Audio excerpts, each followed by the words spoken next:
A 28-year-old woman shot up a Nashville private Christian elementary school yesterday, killing 3 9-year-old students as well as 3 adults who worked at the school. This person, also identified as transgender, was apparently a former student. What exactly is going on here? How should we think through the story? How should Christians respond to this story? How is the media responding to this story? We've got a lot to talk about, a lot to analyze today. This episode is brought to you by our friends at Good Ranchers. Go to goodranchers.com. Use promo code Allie at checkout. That's goodranchers.com, code Allie.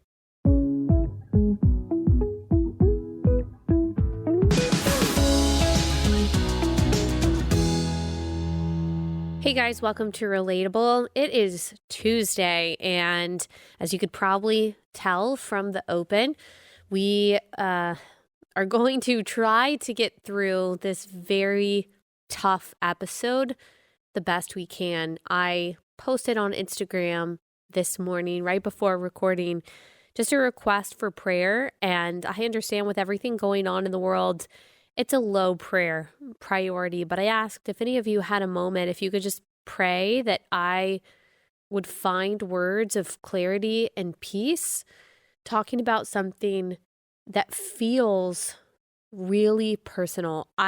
Before I started this, I was in the makeup chair and I was having to apologize to the woman doing my makeup because I just couldn't stop crying every time I think about this. In the car this morning with my kids, I am just so overcome with emotion. Again, unfortunately, this is not that much of a rare occurrence. This is something that it seems like we deal with pretty regularly, and it always makes me emotional. And yet I don't know what it is exactly about this story that seems to have hit me a little bit harder, seems to make me a little bit more emotional even than these similar tragedies have in the past. But I'm going to do my very best to keep my emotions as contained as possible so I clearly speak to you. And it's not because I'm trying to cover them up or to pretend that I'm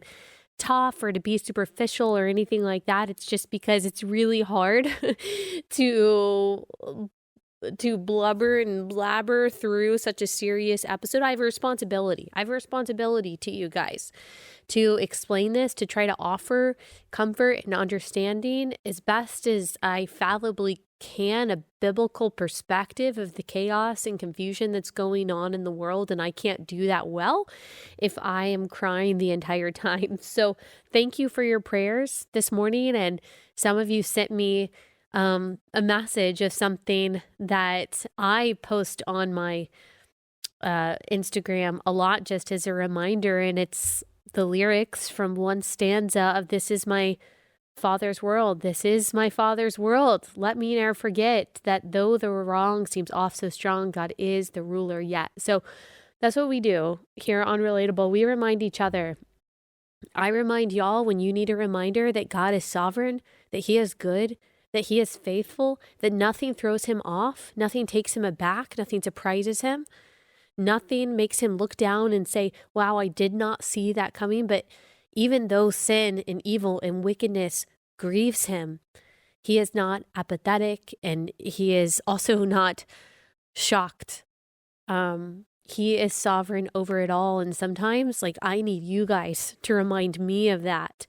And I also will remind you of that when I can. And so before we even get into this, because I'm sure a lot of you know the details, I want to remind you, and I wasn't sure, I'm still not totally sure as I'm speaking right now, what order I'm going to go in and how I'm going to explain this, how I'm going to weave in my opinion, my commentary, and different reminders as I'm explaining to you the hard facts of this. But let me just start out with a reminder from those of you know, if you've been listening to Relatable for any amount of time, this is maybe my favorite chapter, one of my favorite chapters of the Bible, and that is Psalm 37. Actually, my brother and sister-in-law a long time ago, I think maybe for my 17th birthday, they got me a James Avery ring, and it was an ichthys, and on the inside it said Psalm 37, 1 through 7. And of course, they couldn't know how much that passage has stuck with me through every year, every stage of my life. And I find myself honestly in every subject that we talk about referring back to that passage and really the entirety of the chapter.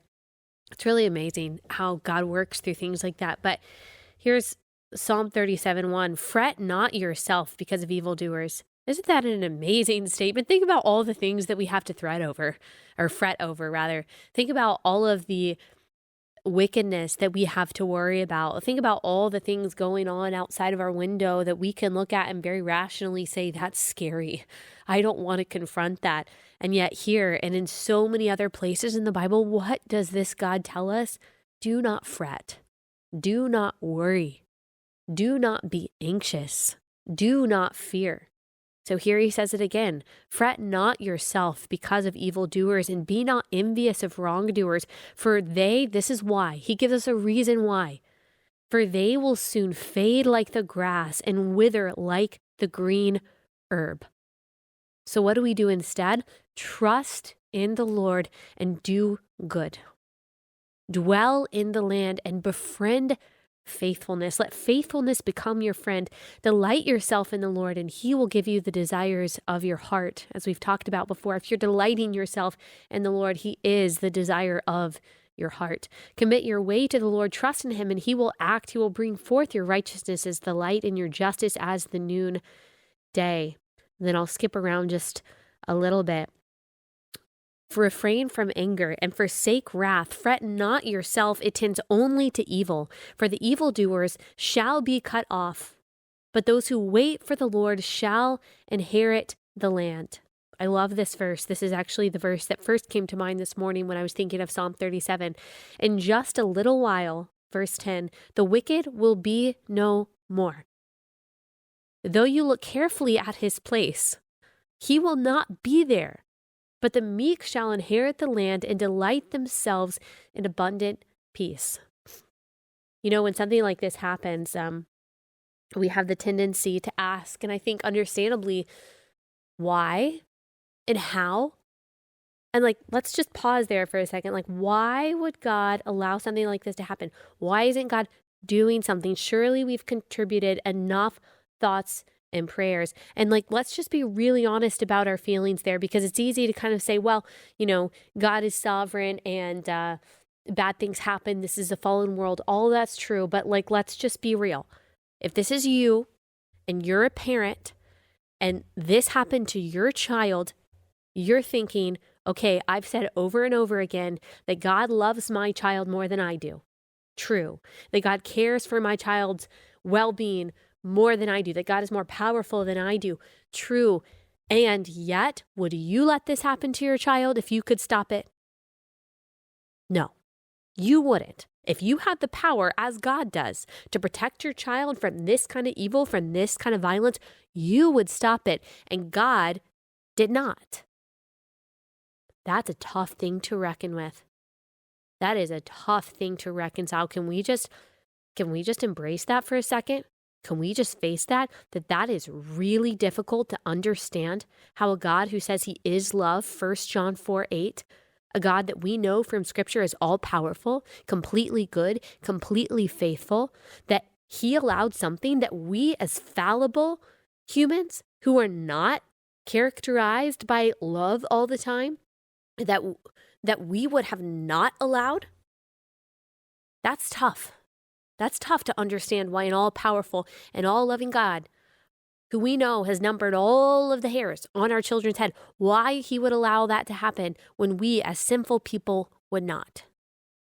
And I don't have the answer. I'm not going to give you a trite response that says, well, this is why God allowed these children to be slaughtered. This is why he allows mass shootings. This is why he allows sex trafficking. This is why he allows all these things, even though we as finite human beings would not allow those things. I don't know the exact answer.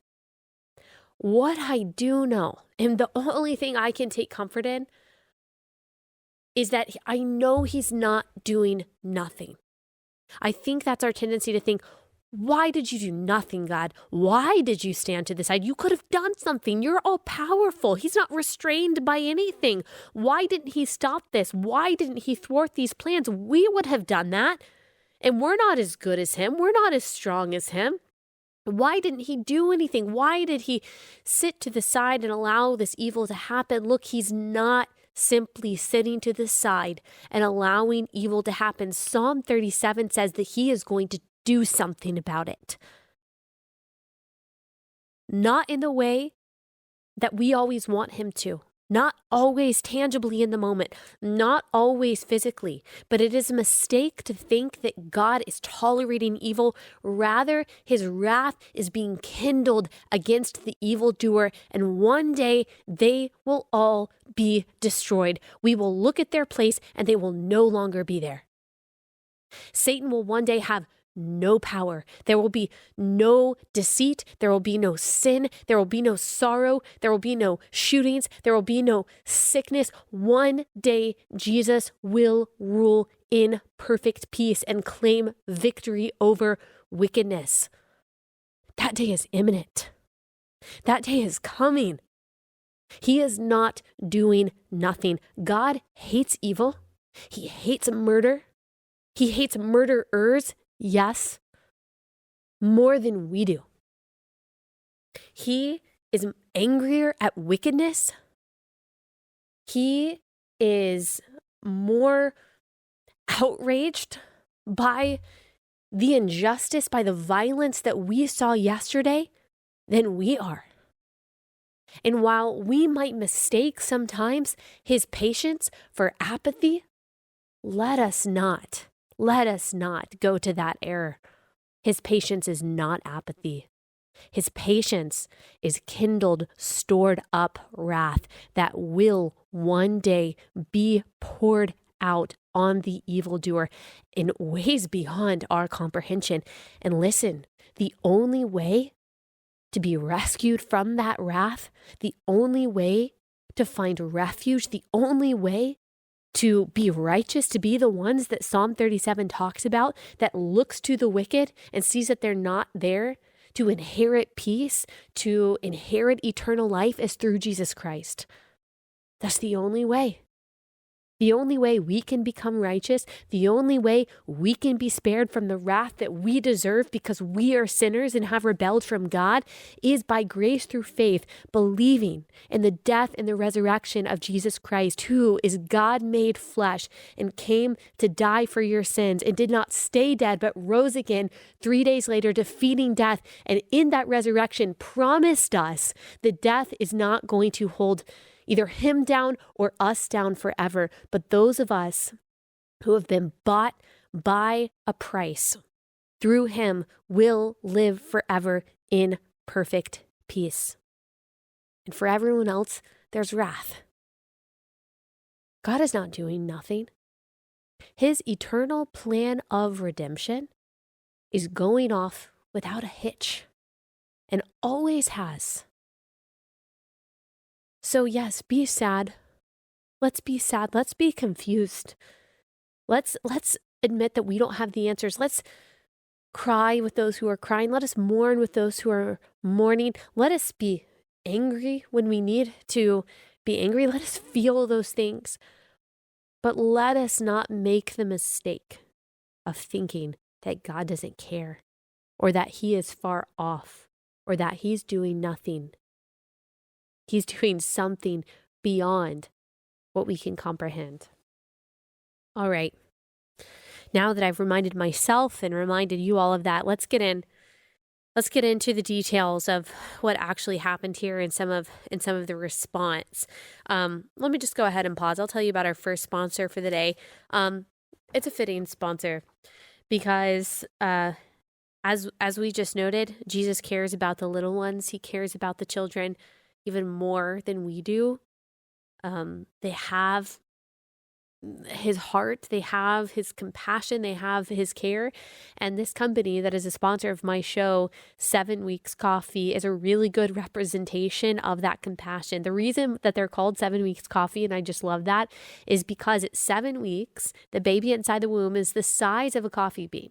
And so they started 7 Weeks Coffee in order to donate 10% of their profits to pregnancy centers across the country. These pregnancy centers that are facing a lot of opposition right now, and yet are these volunteers, these people who work at these pregnancy centers, they are waking up every morning and they are being the hands and feet of Jesus. They are providing spiritually, emotionally, physically, tangibly for the women and families in crisis who walk into their centers and say, I am pregnant and I don't know what to do. Can you please help me? And as I've talked about many times, man, these women, these Christians who work at these pregnancy centers, they show up. And they need our help, they need our support, they need our money. So by buying your coffee from 7 Weeks Coffee, you are also ensuring that these pregnancy centers are being supported through your dollars. It's great coffee, it's high quality stuff. We drink it at our home and we absolutely love it. But I also love knowing that money is going to help these women who are in need. And what a great way. If we're going to spend our money on coffee anyway, which if you drink coffee, you are, then why not spend it at a company who is then turning around and using their dollars for such a good and redemptive and life-giving purpose. If you go to 7weekscoffee.com and use promo code Allie, you will save 10% off your order. So there's also a discount for you, which is awesome. 7weekscoffee.com. Use promo code Allie at checkout for 10% off your order. 7weekscoffee.com.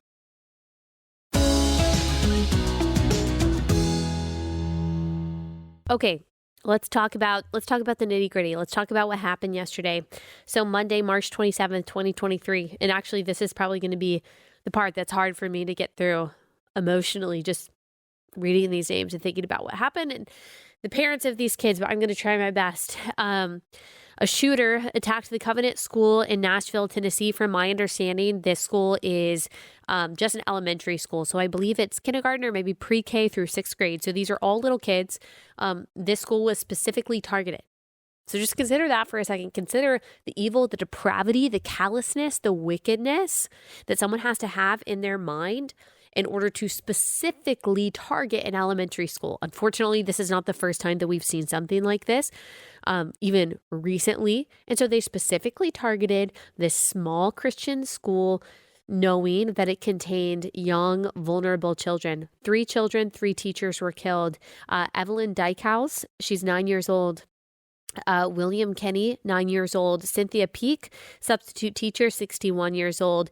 Catherine Coons, head of school, 60 years old. Mike Hill, a custodian, 61 years old. And also there's Hallie Scruggs. She was 9 years old. And what is unique about Hallie is that she is the daughter of the senior pastor of the church at Covenant Presbyterian Church in Nashville. She's the youngest of 4, and she's got 3 older brothers who will never see their sister again. Whew. And it's just tough.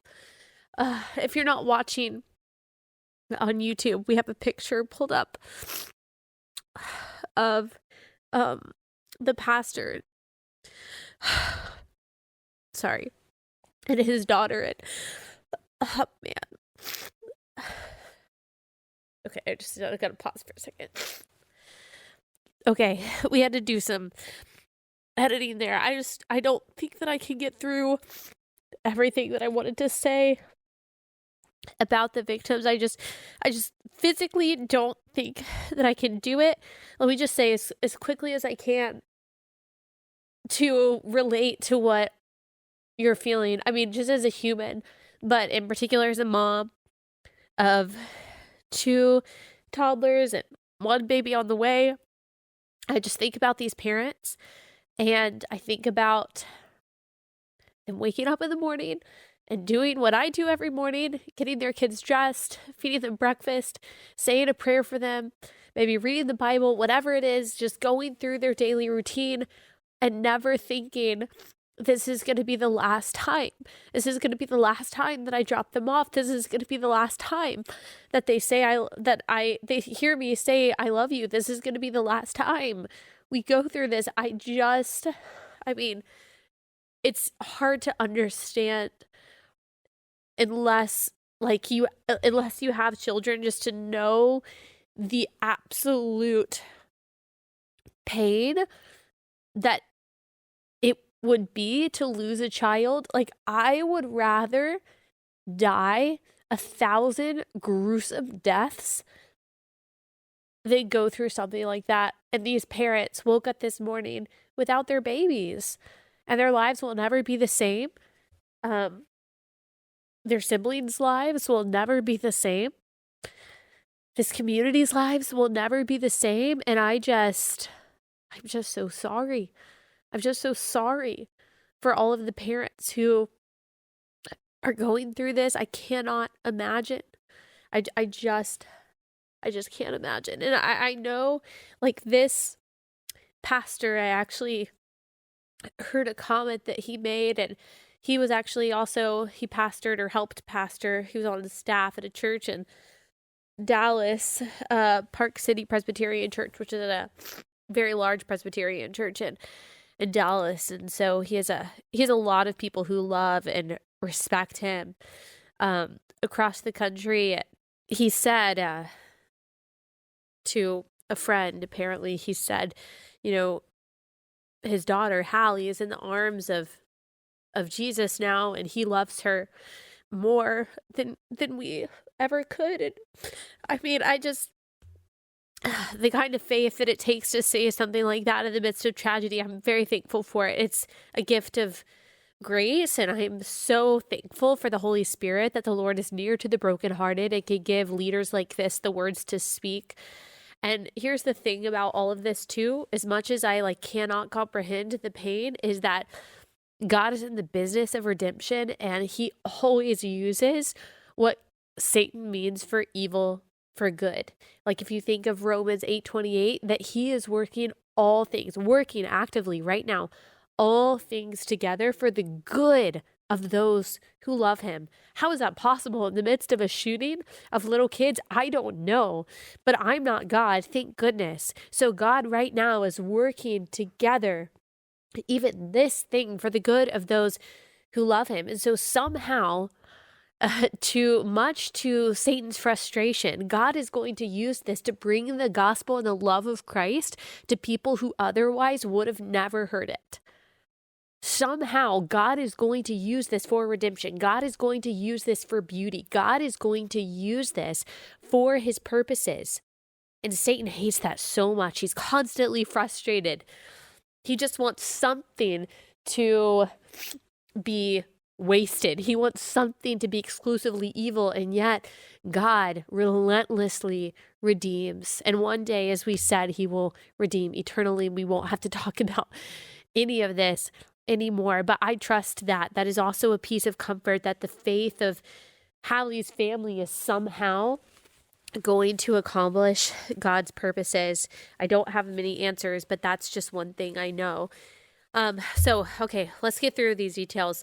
Police first got calls about the shooter at 10:13 a.m. and by 10:27 a.m. the shooter was dead. I mean, thank God for law enforcement. Thank God for law enforcement. I mean, defund the police, abolish the police. Do you know how many children today? Every single child would be dead. Every single child at the school would be dead if it weren't for the police. Thank God for the police. Remember, Romans 13, law enforcement, even to the point of killing the evildoer, is biblically justified. So thank God for the police. There's a picture actually of the police who actually shot her at Covenant School. Officer Rex Engelbert and Officer Michael Colazo, I think, or Colazo.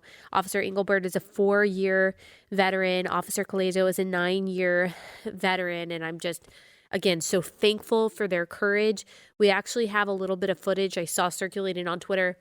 I'm not going to show the part where they actually gun her down. But let me just show you the bravery of these men. God, thank you so much for strong, courageous men. Like this is men, this is courage, like at their best. And so here's just a little bit of them bravely entering the school and doing what needed to be done. Move! Move! I'm with you. Go left. Straight, straight.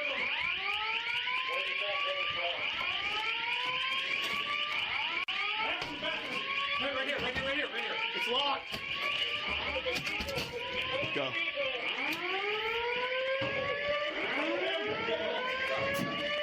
Hit that stair. Hit the stairs. Go. Those stairs. Go. All right. So I actually maybe encourage you to go watch that whole thing. We didn't want to play the full minute or so of that clip on here, but disturbing. One, I think I saw a body lying on the ground at some point in the hallway. So just so disturbing, but just it also brings tears to my eyes in maybe a different way. Just the bravery of these men.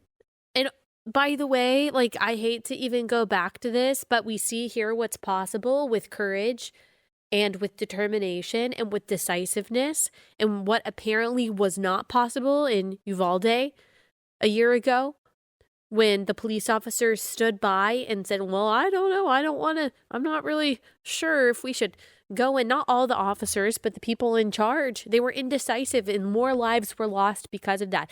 These officers acted as quickly as they could, and they gunned this girl down and they killed her. And because of that, even though it is so tragic that these 6 lives were lost, only 6 lives were lost rather than 60, rather than all 200 students. So thank you, officers. Thank you, law enforcement. Just in general, I know you don't get enough credit.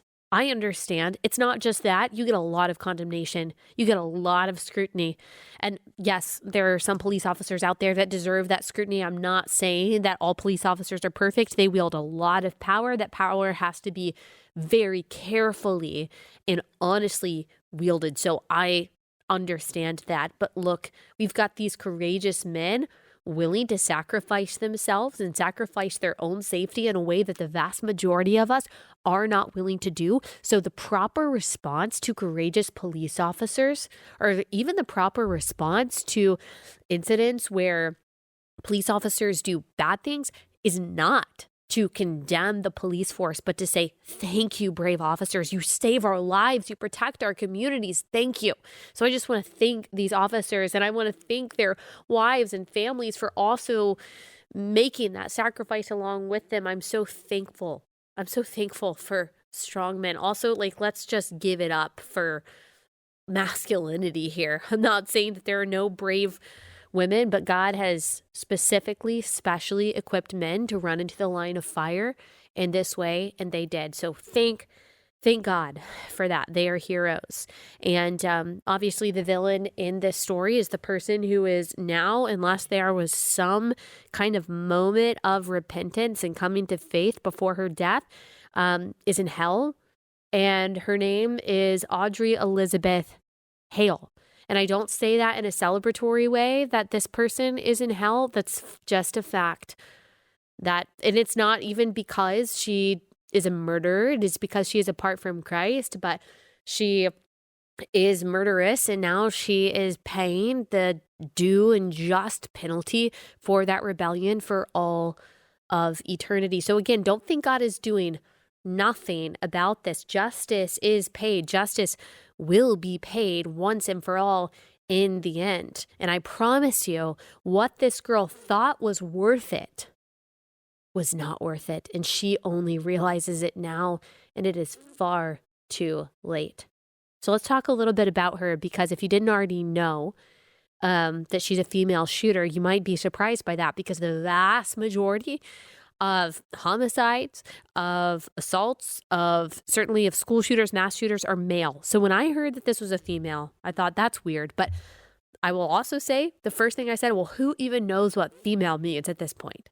And that actually ended up being a true part of the story. I didn't know that. I didn't assume that this person was transgender. I just was so surprised when I heard that it was female, that it was a female, that I said, honestly, I'm not even sure about that. And it is so rare for there to be female mass shooters that the New York Times reported on this, that since 1966, there have been 168 mass shootings perpetrated by men and 4 perpetrated by women. 2 of the shootings with women were in partnership with a male shooter. So a lone female shooter, that is very rare. But this person actually did identify as transgender. The confusion was that, was this a man identifying as a woman, or was this a woman identifying as a man? Everyone was calling her she. All of the news outlets were calling her she. And here's what the chief of the Nashville police had to say about all of this confusion. Our investigations tell us that she was a former student at the school. I don't know what grade she's attended or grades, but we do firmly believe she was a student there. Did she identify as transgender? She does identify as transgender, yes. We have a manifesto, we have some writings that we're going over that pertain to this day, the actual incident. We have a map drawn out of how this was all going to take place. There's right now a theory of that we may be able to talk about later, but it's not confirmed. And so we'll put that out as soon as we can. All right. So there's a little bit of confusion there. And I don't know if he just didn't know, or if he is like the average person. The average person who doesn't talk about these issues a lot really doesn't, like, when they say transgender woman, what they mean is like a woman who identifies as a man. And when people say transgender man, most people think of an actual man, male biologically, who identifies as a woman. The reality is this is a girl, okay? This is a woman, a 28-year-old woman who apparently recently started identifying as a man named Aiden, who attended the school. There's a manifesto right now. As I am recording this, we don't have the information about the manifesto and what it said, but he makes very clear that he believes that she targeted this school, and some of it had to do with her believing that she is transgender. My guess, my assessment is that this is a school. I looked at their belief system, and they believe that God's word is inerrant, and so they're going to believe Genesis 1:27, as all churches do, as all legitimate churches do, which is that God made us male and female. There are no categories beyond the biological categories of male and female. And God created us in that way, in his image, and that's how he created marriage as well. We see it in the first chapter of the Bible. We won't go through all of the theological reasons and reasoning behind that, as we have so often, but my guess is that that is the tenet that they hold to as an institution that believes that God's word is infallible, authoritative, and inerrant. My guess is that Audrey, as a student there, believes that there was some kind of trauma, there was some kind of rejection at that school because of how she identifies and what that school believes. And so she decided to take out her grievances, or her imagined grievances, real or not, I don't know, and decided to punish people that actually had nothing to do with any experience that she had there, that weren't even born when she would have been a student there. Because she apparently, and we'll get confirmation soon, had some kind of anger or malice towards this school, probably because of her stated identity, she decided, I'm going to murder a bunch of 9-year-olds. That's what sin does to you, man. That's what sin does to you. That's what depravity does to you. I mean, it takes you beyond even rational or irrational anger into the realm of just total and complete delusion, which we already know because she thought that she was the opposite sex than how God made her. And she actually had some final Instagram messages that are very chilling with someone. Her social media handle, or her Instagram handle, said that her name was Aiden, and she messaged a friend or a former friend and said, so basically that post I made on here about you, that was basically a suicide note. I'm planning to die today. This is not a joke. You'll probably hear about me on the news after I die. So Obviously, this is planned out. As the police chief said, there was a map, there was a manifesto. She very carefully planned this out. So she wasn't just planning to hurt herself. She said, "This is my last goodbye. I love you. See you again in another life."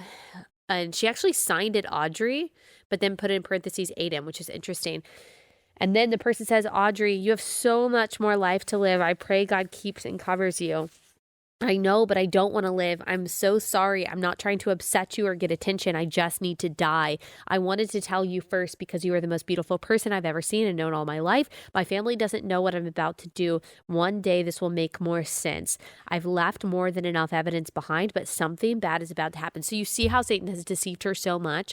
It's actually so similar to what happened in the garden when Satan said, "If you eat this apple, you will be like God." Like, he actually had convinced her, you are going to have power over all of these people and you are going to have power over how you die. She was killed. She didn't even get to kill herself. The one thing that she thought that she had control over, the one thing that Satan promised her that she would be able to do, that you're going to be able to choose how you die. You're going to be able to kill yourself. You're going to be able to make a name for yourself because of this. She didn't even get to do that. She was killed by the police after she murdered some people. Now she's in hell. Now she realizes that all the temptation that she dealt with, that promise of power, it was a lie. It was always a mirage. Just like it was for Eve. He deceived this woman into believing, one, that you're a man, and two, you can be like God. You can have power over life and death. It's a shame. It's a shame. So this girl, this person who tried to talk to her, tried to comfort her, tried to stop her from committing suicide, obviously didn't know what was going to happen. I commend this person that she talked to, trying to comfort her and reason with her. Unfortunately, it wasn't effective. So there's a lot of conversation, obviously, about this person being transgender. And as I said, every news outlet at first, I guess going off of what the police was saying, was calling her female, calling her a woman, which is rare when you have someone who identifies as the opposite sex. Obviously, our liberal media is very sensitive towards what's called misgendering. You're supposed to use the pronouns that someone prefers rather than the ones that actually correspond with reality or their biology. And that's, I guess because they actually believe that this person was female. But don't worry, they apologized for that. So in the midst of this mass shooting, in the midst of the targeted, and let's just call it what it is for a second, the targeted terrorism of Christians. And let me just pause. I know that was going to be an aside, but let me just pause. It's a targeted terrorism toward Christians that is made permissible by what we're about to talk about, actually. The dismissal of that aspect of the story, the open and unabashed anti-Christian sentiment that is one of the only acceptable forms of bigotry in Hollywood and the mainstream and politics. If this happened at a synagogue, if this happened at a mosque, if this happened at Pulse nightclub, no one would question whether or not the type of people in that particular building were being targeted because of their belief system, because of who they are. No one questions that. But when it happens at a Christian school, when it happened at a church in Texas a few years ago, apparently the Christian aspect of it should just be overlooked. And then if Christians bring this up, it's a victim complex. You're thinking about this too hard. This has nothing to do with that. Why does it have nothing to do with that? When in every other scenario, with every other kind of group, it's immediately assumed that it had to do with that building or it's immediately assumed that it had to do with the identity or the religion or the skin color of the people inside the building that was targeted. So just a question about that. But when it comes to this story, we don't focus on that. Really, the real problem is that transgender people are the oppressed group. And really the problem is that we are misgendering this person. So here's this is a clip from ABC. This is an anchor, Terry Morin, talking about this. And this is when I guess they still are calling her a female and didn't realize that she identifies as the opposite sex. And here's how he kind of explains why this murder happened.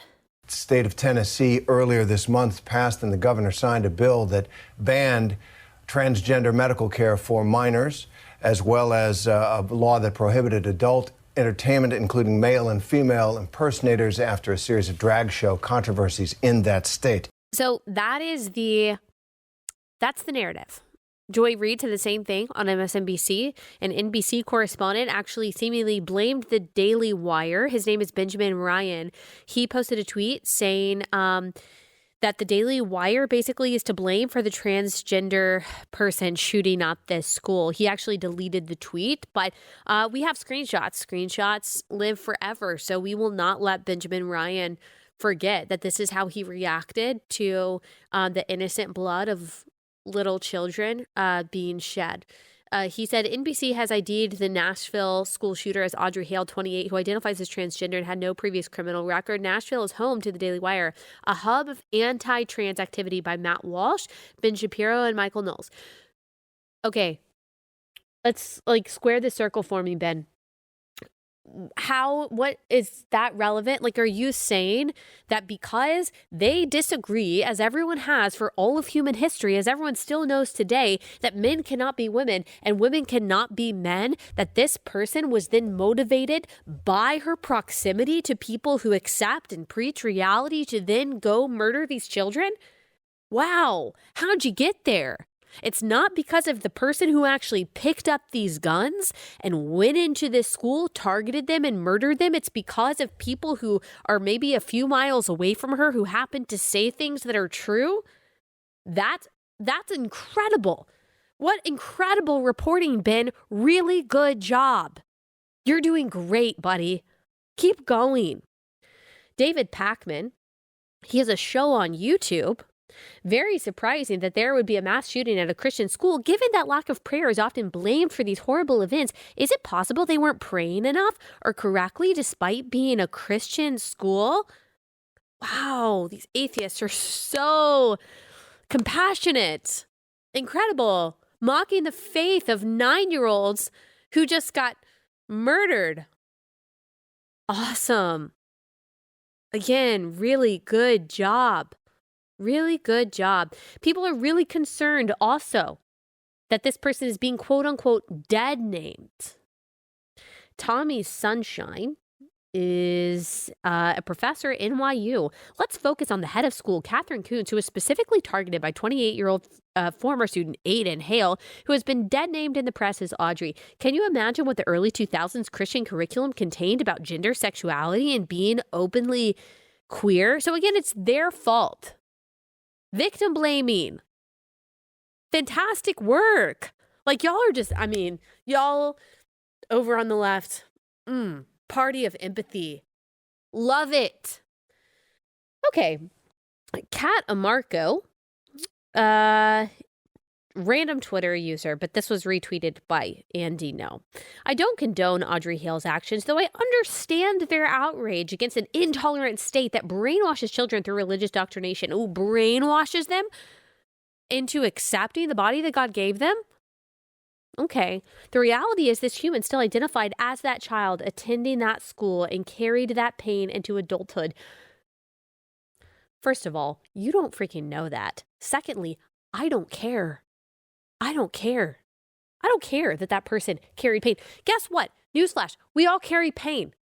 We all had hard childhoods in some way. We were all made fun of. We were all bullied. We were all rejected. We all have felt different. We were all pushed to the side. We've all been confused. We've all had a hard time, okay? No, I do not relate to this person shooting up a school, okay? Maybe let's toughen up a little bit and deal with normal human difficulty and trials without murdering 9-year-olds. Maybe that's a line of reason. Maybe that's a take. Maybe that's the narrative that you should go with, that life is tough. Get a helmet, deal with it yourself. Maybe don't go with a gun into an elementary school and kill kids that have nothing to do with your delusion. And let me just say, because I think this is the most loving thing that I can say, because obviously this delusion about your identity and about people's gender is really harming people and really hurting people, really confusing people, really driving people to think that they should do things that they shouldn't do. And this is not me saying that all or most transgender people are violent or are going to do something like this. I don't believe that. I really don't. But because I care about the truth, and because this delusion, like I said, like is dangerous and is harmful in so many ways. Look, this person was born a girl and died a girl. Period. She's in hell as a girl. That will never change. She will be female, not just for her entire life, but for all of eternity. There's nothing that you can do to change that. Nothing. And we just need to embrace that. That is the most loving and the most compassionate thing that you can do. Like in the midst of all this, like we see that this person was tortured. Don't you see, Christian, that our role is to speak the truth relentlessly in love, that we cannot allow these people to be trapped in this kind of torturous delusion. And like you see that the tripping over themselves in the media actually prevents them from being able to even report the truth with clarity. It's so sad that we had to deal with all of this confusion while we're just trying to talk about these little kids who died tragically and unjustly.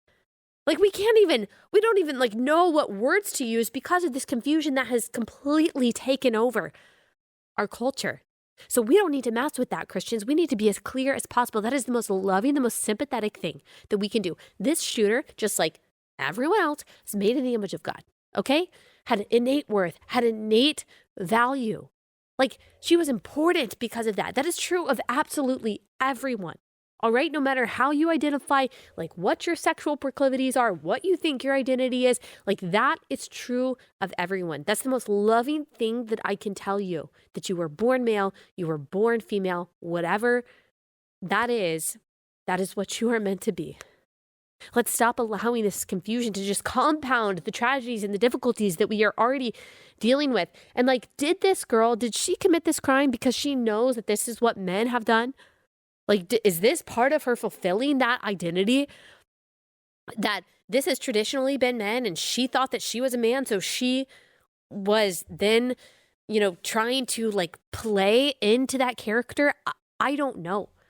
But I also think it's interesting, whenever a male actually does this, it's all the talk about toxic masculinity. The problem with white violent men, the problem with the patriarchy.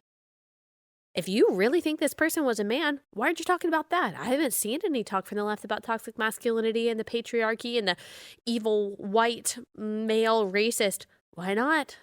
Surely Aiden falls into that category, don't you think? And yet they have more compassion for this person. Not everyone on the left, I'm not saying that. Some of the people that we're talking about, some of the people in the media have more compassion and sympathy and understanding for this person because they actually know that she is really a woman. That's why the media is reporting on it the way that they are. Christians can never be the victims. It's always the so-called oppressed group, even the ones that are perpetuating violence. Like this is also social justice. It's not justice, it's social justice. You can't ever put the blame on someone who is in a quote unquote oppressed class, even when they are carrying a gun and murdering a bunch of kids. Okay, I got a couple more things to say to end this out. Let me pause. Let me tell you about our next sponsor for the day. And that is, it's a fitting sponsor. It's a actually difficult sponsor to talk about right now, but I guess it's also important because we're talking about the fragility of life and how quickly life goes. And that is why this sponsor exists. It's called Epic Will. And Epic Will makes it really easy for you to create a last will and testament for you and your family. It's something that's overwhelming. It's something that you don't want to think about. You don't want to pay a lawyer to walk you through it. And that's why Epic Will exists. They have a website, epicwill.com/Allie. And you can have a complete will package from Epic Will in as little as 5 minutes because they give you the template. They make it really easy. They walk you through it. It's only $119. Unless you are a single mom with kids under the age of 18 at home, then it's totally for free. They care about you.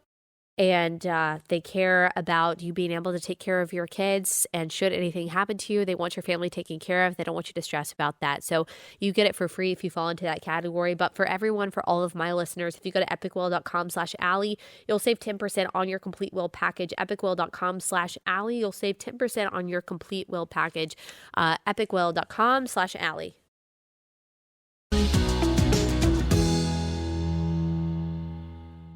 So Tucker Carlson was mocked by a pro-LGBTQ outlet, LGBTQ Nation, for saying on his show that he believes that there are certain transgender activist groups that are going to be perpetrating violence. They said this: foremost, the violence actually occurs when right-wingers like Carlson claim that trans people are pedophiles, and people like Michael Knowles call for eradicating transgenderism, a stance that has been espoused historically and in the current day by literal Nazis. So literally, if you just believe that a man can't be a woman and vice versa, if you don't believe that men should be dressed up as caricatures of women in thongs and fishnet tights and fake boobs dancing for children, then you are causing violence. This is a little fun game that the left plays, that if you just say something that's true that they disagree with or criticize them, then you're perpetrating violence. And yet when someone who identifies as transgender actually perpetrates violence, it's still not actually their fault. Really interesting. That's because Tucker Carlson was talking about on his show this organization called Rainbow Reload in New Hampshire. It's a gun club in New Hampshire where they produce firearms instruction videos, news, gaming streams, living by the amended state motto, live free or effing die. And the owner of it, or the person who started it, said, if the world is dangerous, then you have to be dangerous back. If you go far enough left, then you get your guns back, said a Rainbow Reload member, which I mean is true of communists. And they say that there's been an uptick in hate crimes and things like that, and so they need to start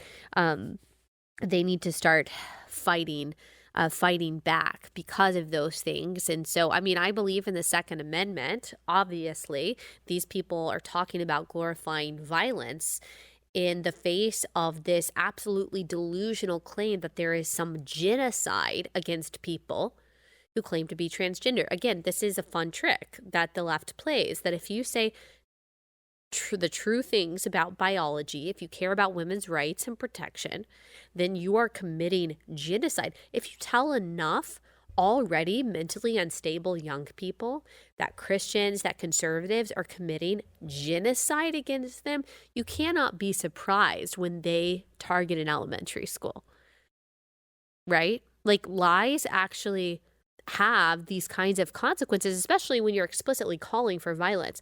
And also remember, there is a day of vengeance that many trans activists online are calling for, March 31st, April 1st, fighting for their so-called rights. So this is the right, I guess, for young 10-year-old boys to be chemically castrated, for 16-year-old girls to get a double mastectomy, to commit themselves to permanent infertility, men to be able to go into girls' bathrooms and things like that. These are the rights, I guess, that this so-called Trans Day of Vengeance is fighting for.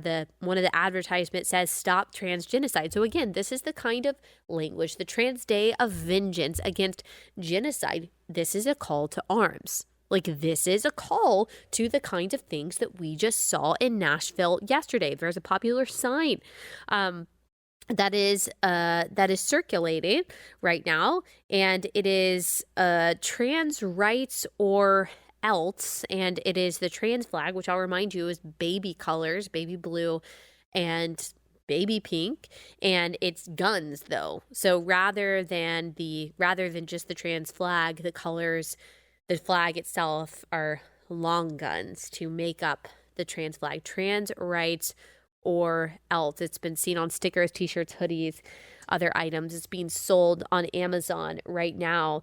And so where is the violence really coming from? Where's the violence really coming from? Where's the terrorism really coming from? And again, I'm not saying that all people who are confused about their gender or who think that they're the opposite sex, who call themselves transgender, fall into this category. But look, we saw the manifestation of this kind of call to violence yesterday. Little kids were murdered. And let's just make a note on guns, all right? Because we haven't even gotten into that portion of all of this. We'll probably be talking about a lot of this for the rest of the week. But we've always had millions of guns in this country. We've always been a gun-toting country. We've had the Second Amendment that is at the top of the list of amendments for a reason. And we have always had tens of millions of guns. We have had, I would say, an even stronger, more pervasive gun culture, if you will, in the United States than we have today. Nothing has really changed about the guns on the street. Nothing has really changed about their nature or about their capacity. But the values in America have changed. The people have changed. Young people have changed. What we care about has changed. There was this horrifying poll, and I was going to talk about it later in the week. I don't have it pulled up, so I don't remember the source, but it was comparing the values that we held in 1998 versus today. Patriotism, caring about patriotism has gone down. Getting married, caring about that has gone down. Caring about having kids, that's gone down drastically. The only thing that has gone up, like the value that has changed towards a upward trend, is caring about money. Money. All right. So we've exchanged the God of Scripture for the God of self, as we talk about often. We glorify mental illness. We celebrate people's delusions and instability. We mock the idea of God. We belittle the idea of prayer. We patronize and even demonize, in some ways, selflessness and sacrifice and hard work. Instead, we celebrate and glorify and encourage entitlement and selfishness and narcissism and pursuing fleeting passions. All of our institutions have been captured by this postmodern progressivism, which is innately destructive and anti-God. We've demolished the family. We continue to ostracize any sense of normalcy. We continue to degrade any idea of objective morality. And we are surprised when things like this happen. We've always had guns. We have not always had this value system. We have not always had these depraved set of principles that we have today that is all about me, me, me. Our young people are crying out for what every human since the beginning of time have cried out for, which is purpose, which is meaning, which is a call to something higher. So when the progressive left says you can join our revolution, you can latch onto social justice, you can identify in this way, you can join this oppressed group, then you will have meaning, then you will have identity, then you will have something deeper, then you will have some kind of pseudo-spirituality, some kind of militant religion. Of course, these lost, agnostic, atheistic young people are going to cling to that. So, gosh, there's so much more I want to talk about in all this. We don't have time. I have to close out, but I'm not saying that there should be no gun laws.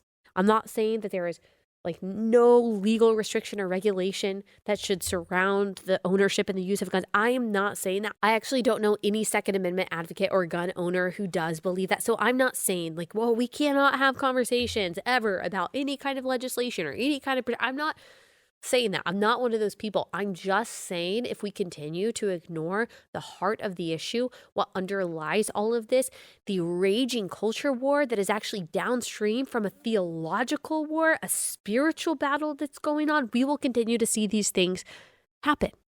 We will. And I mean, outside of an awakening that is empowered by the Holy Spirit, I don't know how things change. The only thing that we can do is the next right thing in faith with excellence and for the glory of God. That's the only thing that you and I can do. Let this tragedy not scare you or intimidate you, but inspire you to double down in speaking that and representing that and doing that which is good and right and true. Do not be a part of the delusion that's tearing this country apart. Do not be a part of the lie. Agree with God publicly, privately, in every area of your life, whether it comes to gender, sexuality, the family, true biblical justice, what is right, what is wrong. Teach it to your kids relentlessly. Preach it at your church pastors relentlessly. Tell it to your friends. Post it on social media. Live it in your daily life. Represent the gospel in all that you think, say, and do. Be a refuge of clarity and courage for the cowards in your life and in your community. That is what Christians are called to do today. That is what we have been called to do for thousands and thousands of years, and trust that God is doing something about all of this. Let's continue to pray. for everyone involved. Let's continue to pray for our children, continue to pray for our country. Remember James 5:16, the prayer of a righteous person has great power as it is working. How good is God that he has actually set up this apparatus for change through prayer. He didn't have to do that. And yet he has preordained prayer to be a powerful tool that can be wielded at any moment by his saints. So let us come together and let us do that, especially when we don't know what else to do. And that is me a lot of the time. I don't know what else to do except for that. All right, I got one more sponsor and then I'll close this out for the day. And that is Birch Gold Group. I don't have to tell you that the future is unstable, especially economically. We just don't know what it's going to look like. And you're probably hearing to get your hands on hard assets. And Birch Gold can help you do that. Gold is a reliable investment. And if you just don't know about it, you just want to learn more, all you have to do is text Allie to 989-898. They'll send you a free info kit on gold. So this is just telling you what it's about, what you can do. There's no obligation with that. They just want to make sure that you are prepared, that you are cared for, and that you know how to make those changes in your investments and in your life in order to, secure your family financially and what is to come. So text Allie to 989-898. Birch Gold has an A+ rating with the Better Business Bureau. So many 5-star reviews. People just love working with them. Text Allie to 989-898.